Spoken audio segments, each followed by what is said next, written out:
Pak Mahfud kemarin ngomong soal 300 triliun. Katanya, kata Pak Mahfud ya, saya baca di media, itu ada dana dari tahun 2009 sampai 2022. Departemen Keuangan, terutama pajak sama bea cukai. Itu transaksinya gimana, terus angkanya 300 triliun. Saya ketika baca itu kaget, Bang. Surat utang negara itu total ada 5.900 triliun. Surat utang kita? Ya, surat utang negara. Transaksi perharinya 60 triliun kan? Iya. Berarti dalam 100 hari itu udah perputarannya udah hanya perlu waktu 100 hari untuk perputarannya kembali lagi ke 5.900. Sementara 1 tahun ada berapa? 200-300 hari.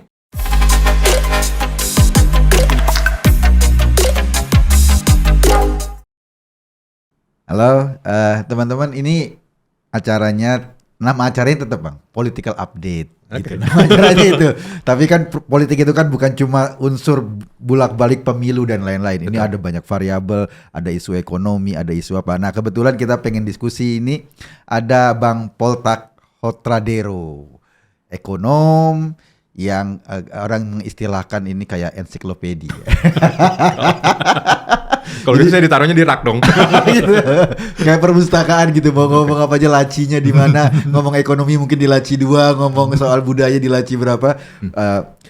Banyak hal yang sekarang ini, Bang, menarik soal isu-isu berkenaan dengan ekonomi, tapi juga sebetulnya saya juga bingung nih, isunya ekonomi atau bukan ya, ketika Pak Mahfud kemarin ngomong soal 300 triliun. Katanya, kata Pak Mahfud ya, saya baca di media, itu ada dana dari tahun 2009 sampai 2022. Ada 14 tahunan ya, 13 tahunan itu yang berkenaan dengan transaksi para karyawan di Departemen Keuangan, terutama pajak sama bea cukai.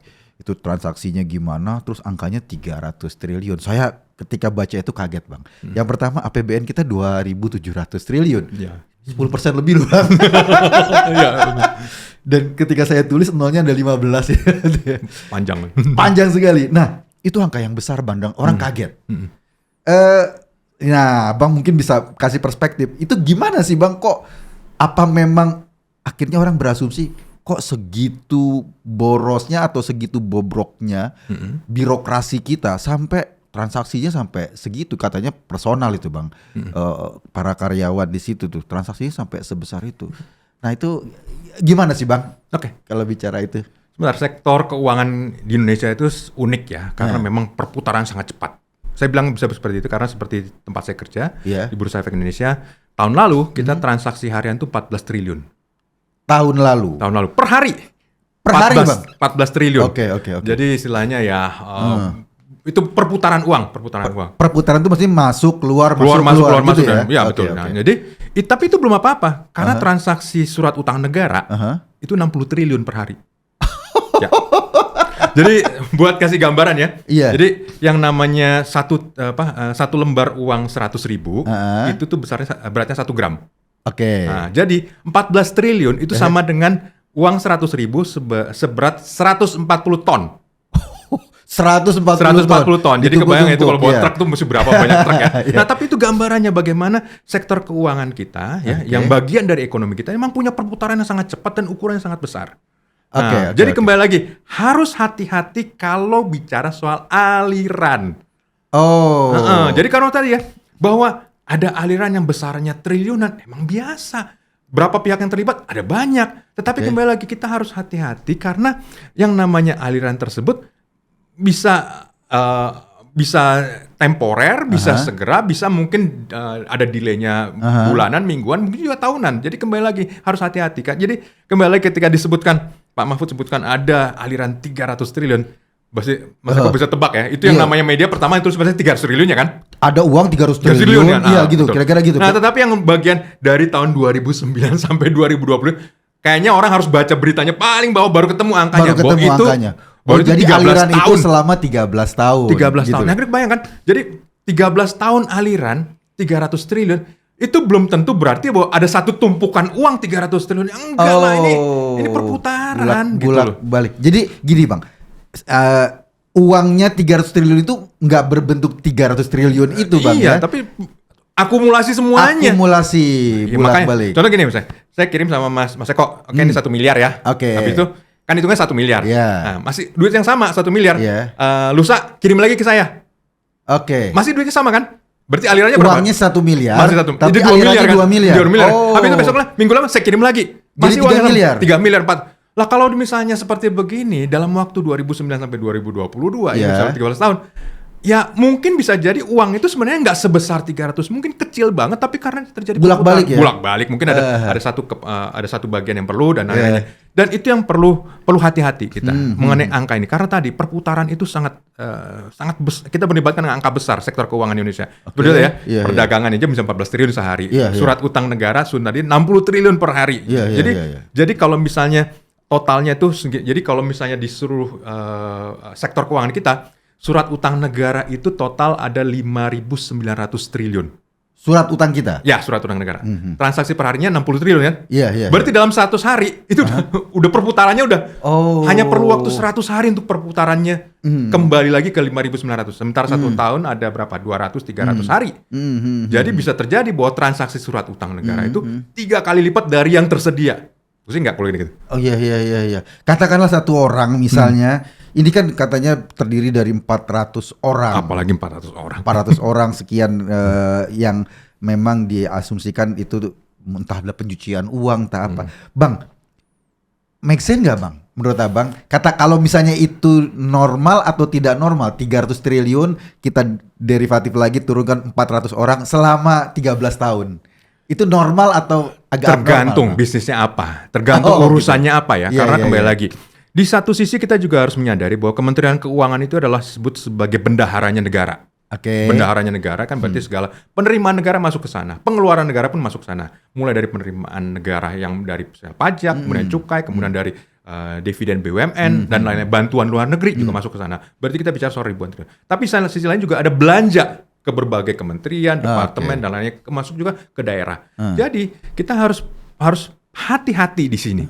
Kalau disebutkan ada perpindahan dari satu pihak ke pihak yang lain, apa? Pertama, apakah urusannya urusan kerjaan atau bukan urusan kerjaan? Kalau memang urusannya urusan kerjaan, ya terus terang sih kalau 12 tahun 300 triliun mah justru kecil banget sebenarnya sih. Kalau kerjaan. Kalau urusannya kerjaan. Tapi kan. kata Pak Mahfud ini nggak ada urusannya sama korupsi. Berarti bukan urusan kerjaan. Nah, kan? balik lagi. Dia personal. Nah, ini yang perlu kita hati-hati juga. Detailnya seperti apa gitu. Karena orang bilang kan the devil's in the detail gitu kan. Jadi kita harus kejar sampai ke detailnya. Karena kembali lagi, kita berhadapan dengan risiko pemahaman yang keliru. Nah, ini yang paling sulit diperbaiki, apalagi kalau mengenai uang. Karena kembali lagi, orang langsung mikir, jangan-jangan ada tumpukan 300 triliun. Iya. Sementara seperti saya katakan tadi kan, 300 triliun kalau ditumpuk itu jadi berapa ton itu ya? 3.000 ton, nggak tahu saya berapa truk untuk ngangkut itu. Jadi kan kembali lagi, ini kan sesuatu yang secara fisikal aja itu udah susah dibayangkan 3.000. Jangan-jangan kalau ada seperti itu, jangan-jangan duit Jakarta juga hilang kan, bukan kurang gitu kan, karena numpuk semua sama. Tapi kan nggak seperti itu, ada kayak aliran. Nah, itu yang perlu kita hati-hati, dan ini yang saya pikir juga menjadi pelajaran bahwa di satu sisi saya bisa pahami Pak Mahfud dengan background hukum tentu melihat ini benar nggak ya ada urusan 300 triliun seperti ini. Tetapi yang di sisi lain yang juga memang harus hati-hatinya karena ini memang terkait dengan negara. Kalau 300 triliun bisa bilang begini. Misalnya ada perputaran 300 triliun di Kementerian Desa Tertinggal. Nah, itu memang ini gimana ceritanya sih sampai bisa 300 triliun. Tapi kalau memang itu di perbendaharaan negara yang memang terkait penerimaan dan pengeluaran negara, kita harus drilling down lagi, harus lihat dulu apa ini kaitannya, siapa yang terlibat dalam kapasitas apa. Ini yang perlu hati-hati karena kembali lagi saya sangat melihat bahwa banyak yang di kalangan masyarakat tuh langsung mikirnya ini ada tumpukan duit 300 triliun yang entah siapa yang ngumpulin dan entah akan dipakai untuk apa. Entah dipakai untuk apanya loh yang bisa bahaya loh kan. Dulu saya ingat itu waktu 1998 ketika Pak ada Edi Tansil korupsi 1,4 triliun. Kayaknya kita udah masuk neraka banget tuh Bang. Ini 300 triliun Bang. Angkanya pasti bikin orang kaget dan wah. Nah, persoalannya tadi yang seperti Abang bilang, ini kan yang lempar menteri nih Bang. Dan yang kena menteri juga. Gitu tuh Bang. Yang kena menteri, yang ngelempar menteri. Ini problemnya sehingga orang jadi yang pusing presiden. Kalau udah begini pasti ya. Oke, gimana? Nah, Saya nggak tahu apakah memang karena Pak Mahfud posisinya sebagai ketua untuk melakukan pembersihan di sektor finansial atau katakanlah di korupsi itu, atau apa? Kira-kira dampaknya bagi kita apa ini Bang? Persepsi tadi yang terbentuk atau apa persepsi yang terbangun di masyarakat bahwa birokrasi ini korup atau gimana gitu Bang? Sialnya bahwa ini memang deket banget dengan kasusnya Rafael ya. Nah itu satu sisi dia, ya. iya. Tapi di sisi lain bahwa memang kita perlu hati-hati terkait dengan uang ini, karena di sisi lain bahwa penerimaan pajak, penerimaan negara itu memang sangat krusial untuk menjalankan ekonomi negara kita yang semikian besar ini. Ekonomi Indonesia itu besarnya berapa sih? 17.000 triliun. 17.000 triliun gitu. Ya, jadi didanai dengan itu, dengan lewat penerimaan pajak. Nah ini yang perlu kita hati-hati. Nah tadi yang saya ditanyakan Mas Eko juga mengenai Pak Mahfud. Saya bisa paham bahwa beliau memang punya passion lah untuk terkait dengan mengenai pencucian uang dalam perjalanan. Betul. Tetapi harus dilakukan dengan arif. Maksudnya kembali lagi, diajak duduklah, bicara dan lainnya. Karena kembali lagi, saya juga sangat-sangat yakin bahwa di sisi lain juga Kementerian Keuangan, kalau ditanya pasti akan memberitahu juga. Nggak buat apa disembunyiin kan? Jadi kembali lagi, ini yang penting adalah justru komunikasi yang dibangun di internal perlu dibangun dulu sebelum ini disampaikan keluar. Publik. Betul. Karena ini begitu dia sampai ke publik, interpretasi atau terjemahannya itu liar. Ini yang susah untuk dikembalikan. Ini seperti jin mau kita masukin ke dalam botol, susah banget. Kenapa? Setiap orang udah punya gambaran sendiri-sendiri. Bisa realistis, bisa nggak realistis. Seperti tadi kan, berapa banyak di antara kita yang pernah lihat 21 triliun. Wah mungkin dikit banget. Lah bayangkan 300, udah nggak kebayang lagi sebenarnya gitu. Nah ini kan juga jadi trouble lagi ketika Kementerian Keuangan mau menjelaskan kepada publik. Misalnya kemarin tuh kalau nggak salah diundang beberapa tokoh. Saya sih nggak ikutan diundang, tapi disangkut-sangkutin Bang nama saya di situ. Itu lebih parah itu. Beberapa tokoh lengkap penderita. Iya mungkin untuk menjelaskan kira-kira sebetulnya duduk persoalannya kayak gimana. Tapi persepsi publik kan sudah langsung, Menteri Keuangan atau Kementerian Keuangan pakai buzzer dan lain-lain. Nah itu akhirnya terus menggulung problemnya. Jadi saya ngelihat bahwa ini lebih banyak isu sampingannya ketimbang core-nya udah dilupain itu Bang. Ya betul. Nah ini yang saya bilang tadi bahwa ketika itu dilepas, itu yang sudah bermain adalah imajinasi. Dan imajinasi itu bisa liar sekali. Dan dari imajinasi lah muncul prasangka. Bisa nggak kita berprasangka tanpa berimajinasi? Nggak mungkin. Imajinasi. Jadi semuanya itu adalah bagian dari imajinasi, dan ini yang perlu didudukan dengan tegas. Nah, kembali lagi bahwa Bu Sri Mulyani mengundang beberapa untuk dengar pendapat. Saya juga, beberapa teman saya juga ada di situ, kemudian menyampaikan ide misalnya tolong misalnya pajak yang terkait dengan penerbitan buku dan lainnya bisa ditinjau kembali. Ternyata bisa diturunkan. Wah, itu kan berarti ada buahnya ya pertemuan tadi. Bahwa ini pertemuan tersebut itu masuk itu dibangun dengan itikat baik. Bahwa di sisi Kementerian Keuangan ingin mendengar, kemudian di sisi lain ada yang ingin menyampaikan aspirasi. Nah, jadi ini yang sebenarnya perlu dipelihara, tetapi kembali lagi, memang kadung udah ada bicara mengenai imajinasi yang 300 triliun yang masih belum bisa dilupakan. Ini yang sebenarnya istilahnya agak memperkeruhnya lah, karena wah ini kayaknya ini buzzer mau dikerahkan untuk menetralisir. Iya. Nah nanti kita ngomong kayak gini juga dianggap bagian dari itu Bang. Itu susah sekali. Artinya sekarang nih Bang, saya ngelihat bahwa ketika ini kan salah satu fungsi Menteri Keuangan kan ngambilin pajak. Pajak itu hanya bisa dibayarkan dengan modalnya trust Bang. Ini kan seperti trustnya kan seperti di titik nadir ini. Wah lihat itu pegawai pajak kaya raya, uang pajak kita dipakai buat. Nah itu berdampak nggak Bang menurut perkiraan Abang nih isu-isu kayak gini? Sementara ini kan bulan terakhir kita lapor pajak ini. Udah tinggal 2 minggu terakhir nih.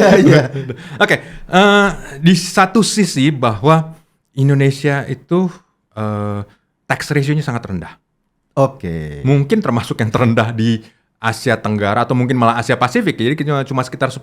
Jadi selalu jadi pertanyaan ya, ketika ekonomi kita tuh tumbuh, kok penerimaan pajak kita yang mendem ya? Ini duitnya kemana nih? Jadi tax collection kita tuh masih sangat rendah.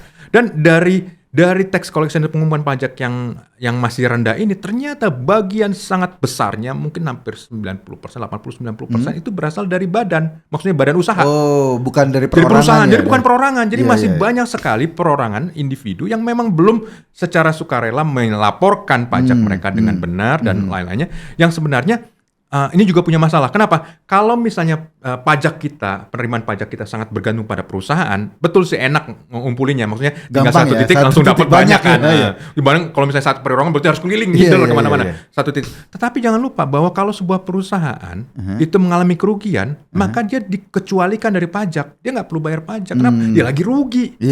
Nah, jadi kalau misalnya kita semata-mata mengandalkan pada penerimaan pajak itu pada level perusahaan, mungkin kebal ya terhadap isu-isu seperti begini, tetapi itu nggak sehat ke depannya. Ini yang perlu dibangun, bahwa memang perlu ada kesadaran untuk orang mulai membayar pajak. Dan ada banyak profesi yang sebenarnya kita tahu lah ya dari jauh, misalnya seperti lawyer, misalnya ya, itu bayar pajaknya berapa ya? Yang dipamerin sih Lamborghini-nya, mobilnya dan lainnya, tapi bayar pajaknya berapa ya? Jadi kembali lagi, ini memang sesuatu yang menjadi masalah bagi kita, di mana yang juga jangan pernah kita lupa, bahwa di dalam setiap pajak yang kita bayarkan itu juga adalah hak bagi mereka yang nggak mampu.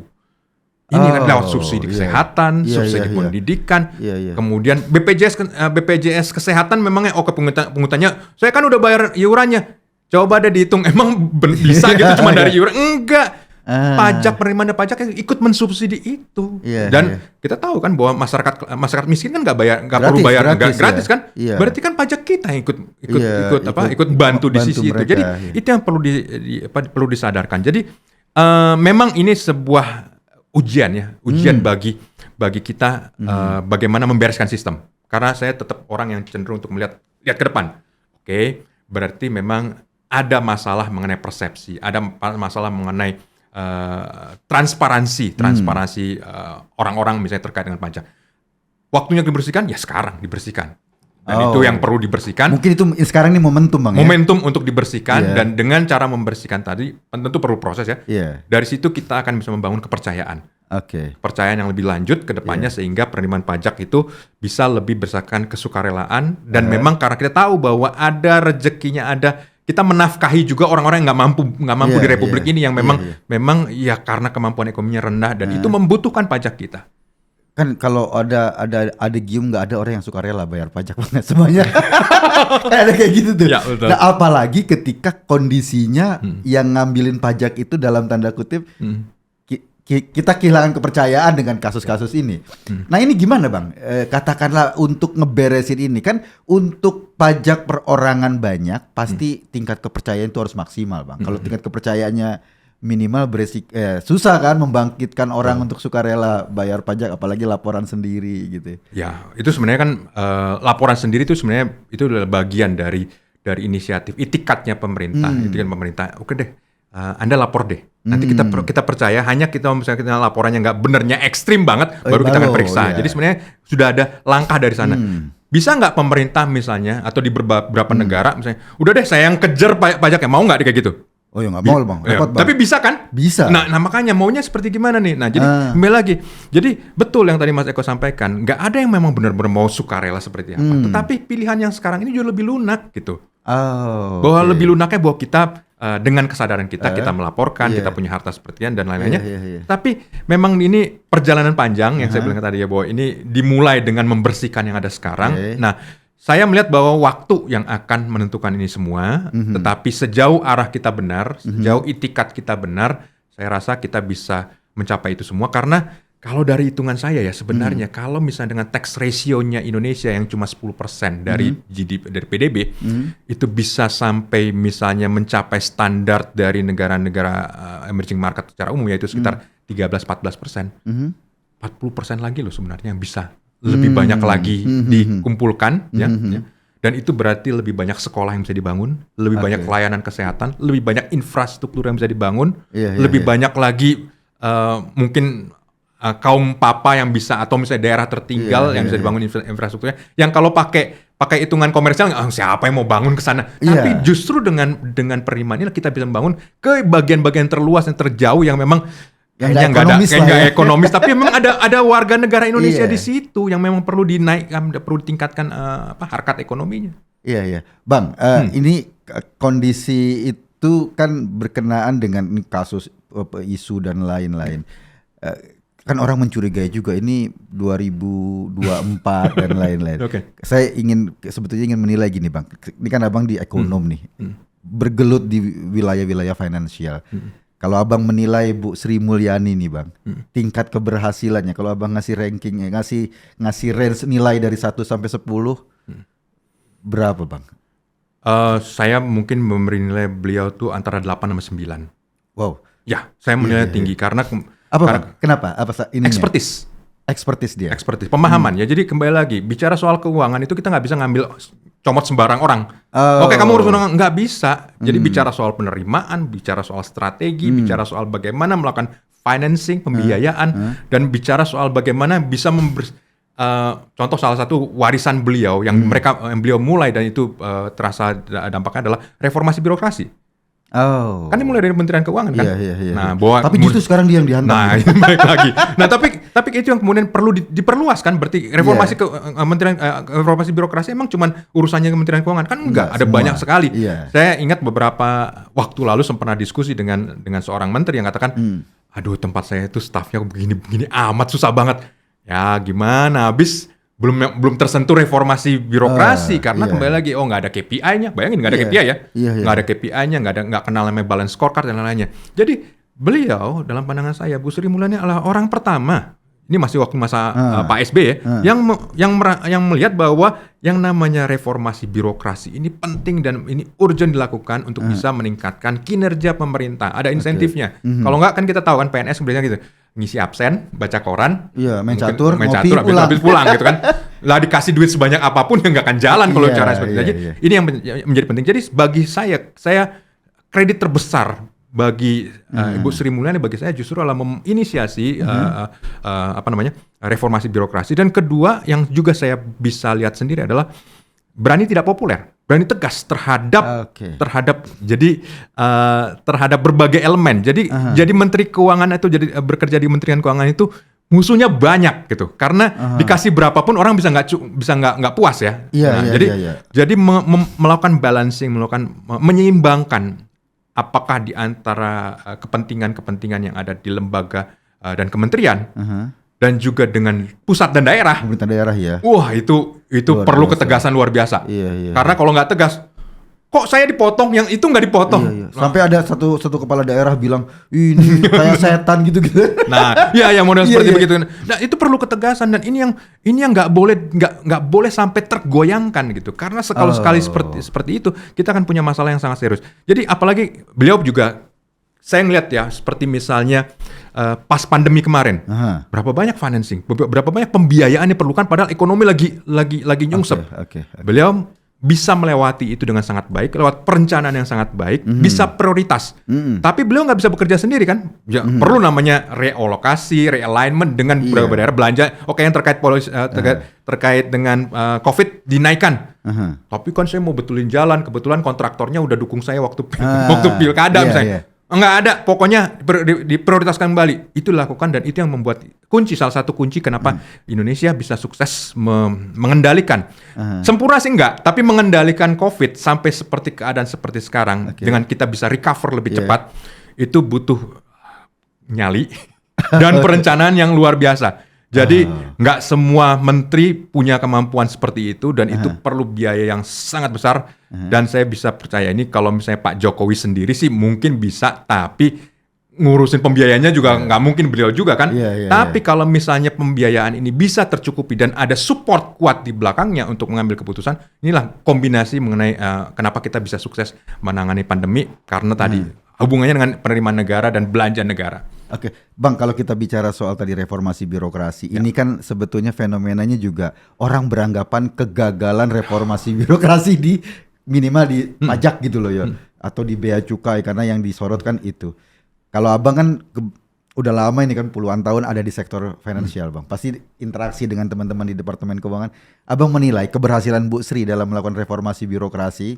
Karena kan pernah di zaman Pak SBY lalu kemudian beliau keluar masuk lagi. Itu sudah seberhasil mana Bang? Reformasi birokrasi di minimal Departemen Keuangan.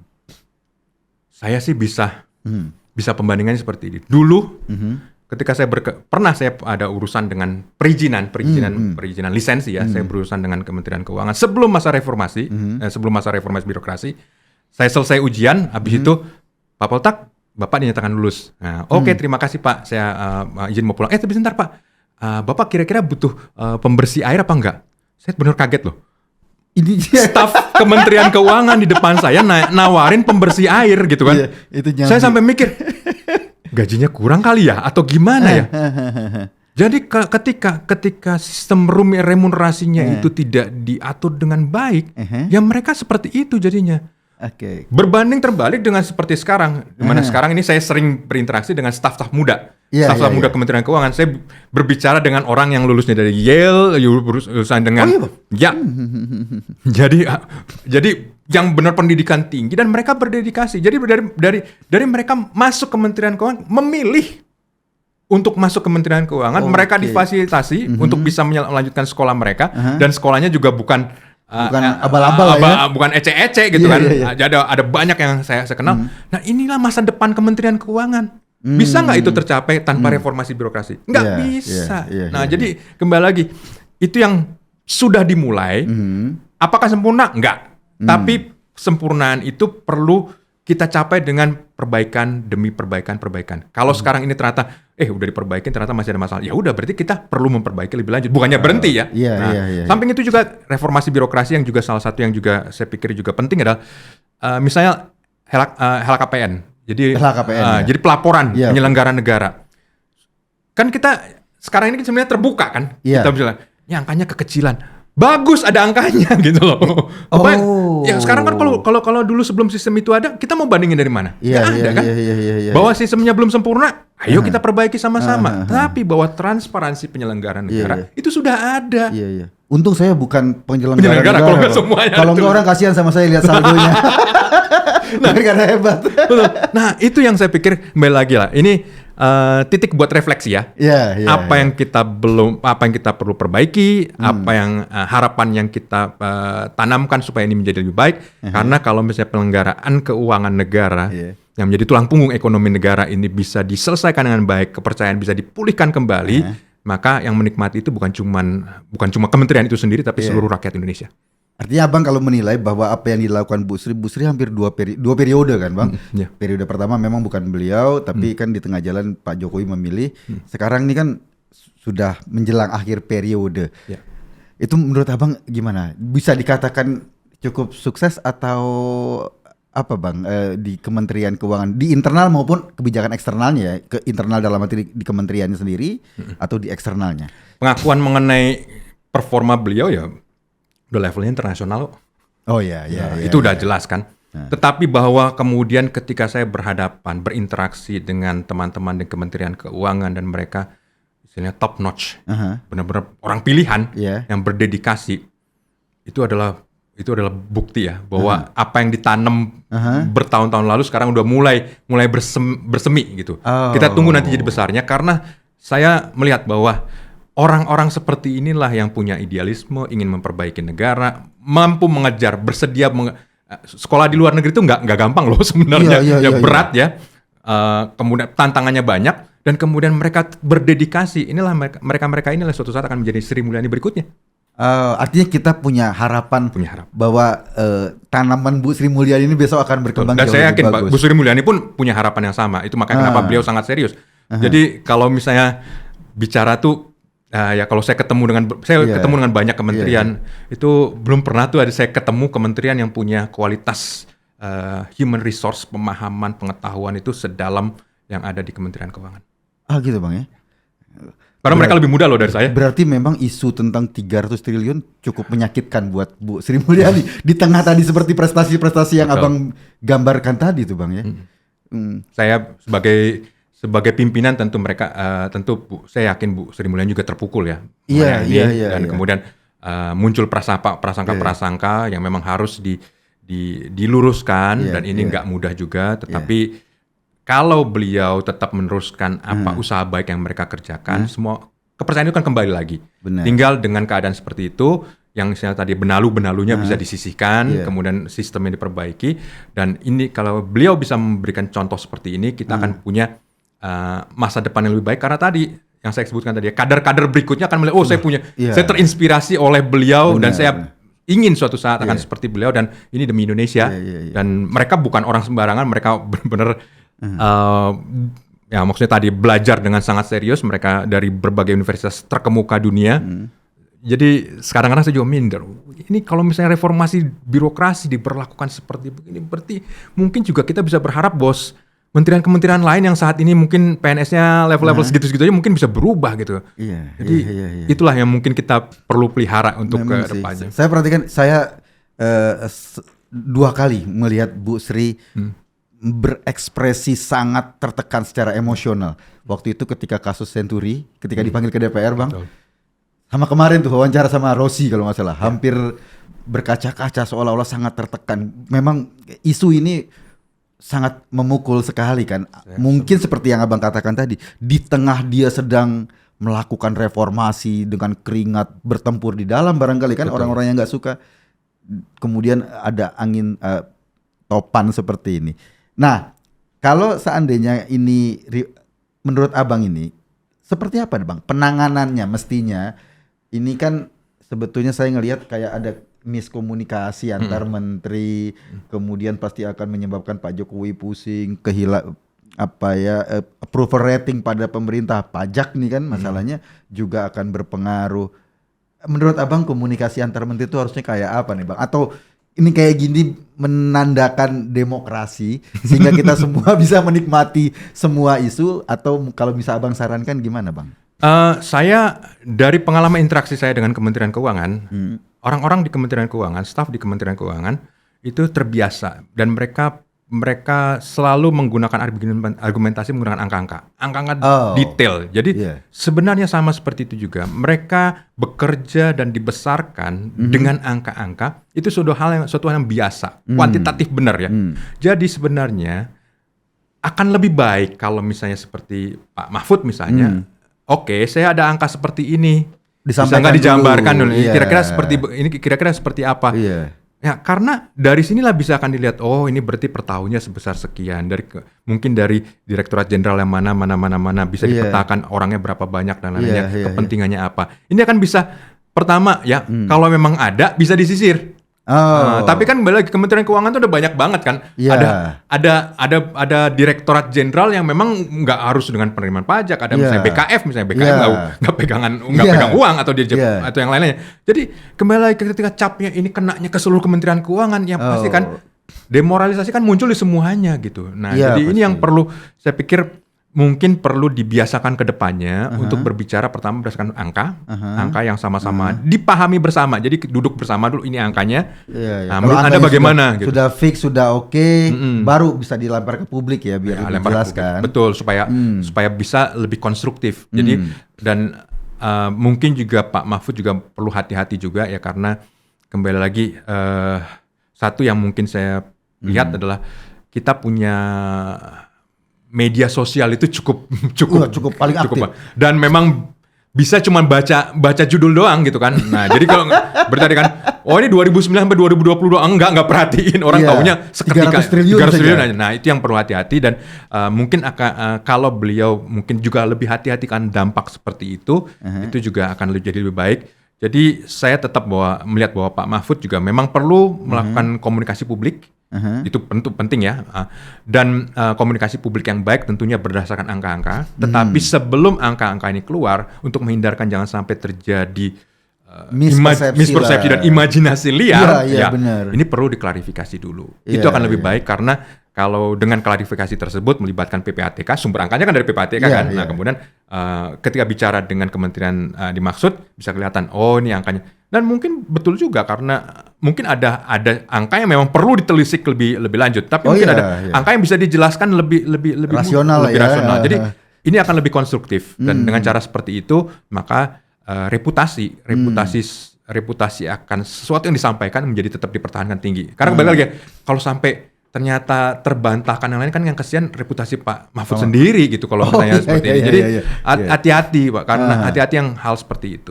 Iya, karena kan dengan dilempar kayak gitu barangkali pingin dikasih informasi kepada publik pemerintah nih serius. Buktinya yang ngelempar itu iya kan? Ya, betul. Menko gitu levelnya. Buktinya yang lempar nih kalau biasanya kan soal isu kayak gini bukan dari pemerintah nih, dari pihak lain, ICW misalnya atau apa. Ini pemerintah sendiri. Mungkin bisa membangun itu, tapi resikonya tadi ya Bang ya. Angka-angka bisa disalah artikan, ya. Imajinasi yang main. Orang karena mengimajinasikan. Tapi memang problemnya gini Bang, ini juga ada fenomena orang sekarang saya tanya sama beberapa teman-teman, kalau mau jadi kaya itu cuma 3 Bang, jadi politisi, jadi artis, sama jadi pejabat. Karena fenomenanya mereka yang selalu menampilkan, apalagi di media sosial ya. Ini kan karena itu juga tuh Bang pengaruhnya. Ya kita mungkin perlu melihat juga sih Mas Eko ya, secara antropologis sebenarnya masyarakat kita tuh kemasannya aja modern. Tapi mentalitasnya itu masih belum jauh beranjak. Mungkin 2-3 generasi yang lalu juga masih di pedesaan.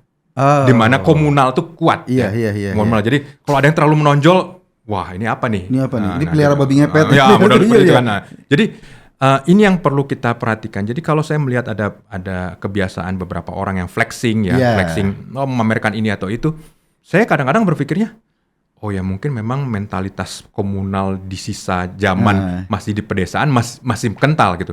Karena kembali lagi pada masyarakat yang lebih maju, yang lebih rasional, gak ada tuh yang ngerasa perlu flexing. Jadi kalau misalnya seperti Belanda kan, rajanya aja naik sepeda. Bukan nggak sanggup beli mobil, tapi mereka rasional. Nah, jadi rasional itu yang buat sebenarnya flexing memamerkan itu kembali lagi tujuannya untuk apa sih? Mau dapat pengakuan.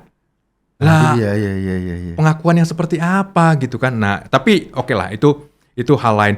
Tapi kembali lagi ini juga jadi penting ya, terutama terhadap sisi pejabat ya. Karena sebenarnya sih kalau Anda memang mau kaya bener ya jangan jadi pejabat karena pejabat itu kan bicara soal kekuasaan. Berarti uang Anda berasal dari kekuasaan. Nah, padahal kan sebenarnya kalau Anda mau menjadi kaya, Anda justru harus berasal dari transaksi, maksudnya perdagangan. Ya saya selalu sih percaya bahwa kalau orang mau kaya itu dari perdagangan. Karena saya jarang Bang lihat katakanlah pengusaha beneran ya Bang, yang berkeringat kemudian flexing jarang. Mereka nggak.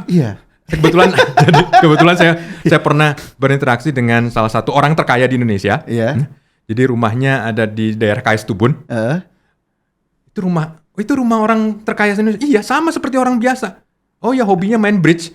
Ya emang nggak ngerasa perlu membuktikan lagi gitu. Jadi istilahnya old money ya.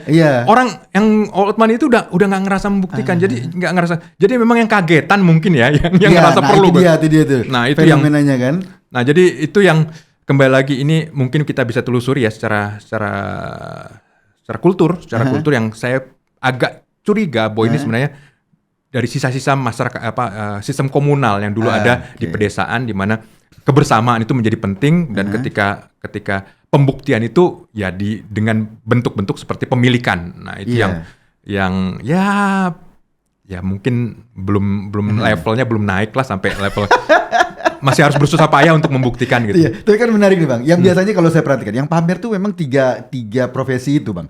Yang pamer itu politisi, sebetulnya barangkali untuk narik suara, untuk apa kan? Karena perlu pamer. Betul, dia trust ya. Jadi ini sama lah seperti kan kalau misalnya penggalangan masa kan mungkin banyak kan. Padahal mahal juga itu. Itu perlu pamer agar orang percaya sama dia. Oh dia sudah kaya ini gitu. Yang kedua artis wajar. Ya, karena jualannya popularitas.